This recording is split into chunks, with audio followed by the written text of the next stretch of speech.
When it comes to President Donald Trump, I want to say this because a lot of people accuse this man of being a racist.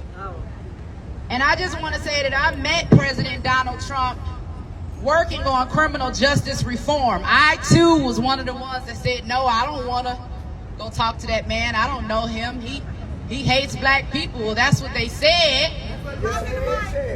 And so they said, well, Angela, he's working on criminal justice reform. You have a story. Many of you may or may not know that I served time in a Georgia state prison. And while I was serving time in that prison, I was pregnant.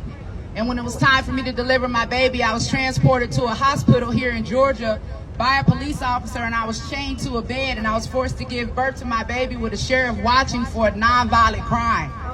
Also separated from my family for a nonviolent crime. But you know, the Democrats said we only supposed to fight for the family separation at the border. They forgot all about the family separation in the border.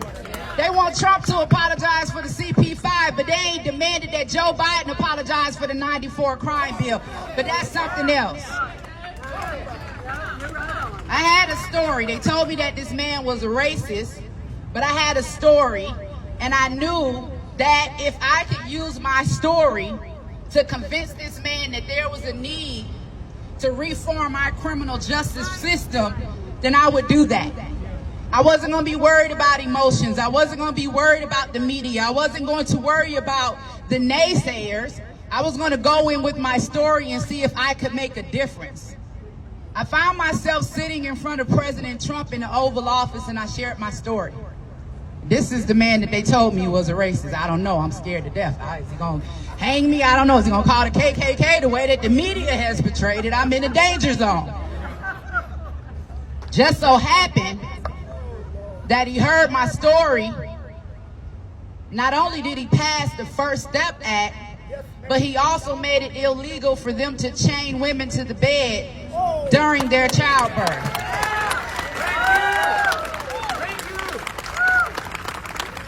This white man that they told me was a racist, they told me he hated black people. So not only did he just sign one of the most historic forms of criminal justice reform legislation to ever hit this nation, overturning the '94 crime bill that massively incarcerated black America, freeing nearly 20,000 people to this day. The First Step Act. I sat in the Oval Office with a lot of criminal justice reform advocates. I saw Kim Kardashian on the front page taking her pictures. I saw Alice Johnson. I saw Louis Reed. I saw Van Jones. I saw Jessica Jackson. I saw, what's her name? Vivica Fox. I saw Isaiah Washington. But I don't see any of them here today. A lot of people want to take a lot of credit for being criminal justice reform experts, criminal justice reform advocates, but to tell the truth, you didn't free nobody. Trump did.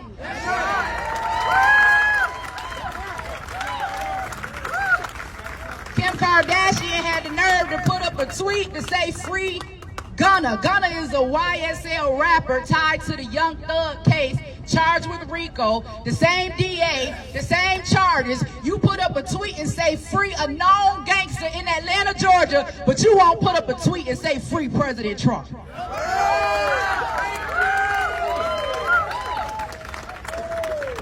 And the only reason you getting any credit for freeing anybody is because President Donald J. Trump signed the papers.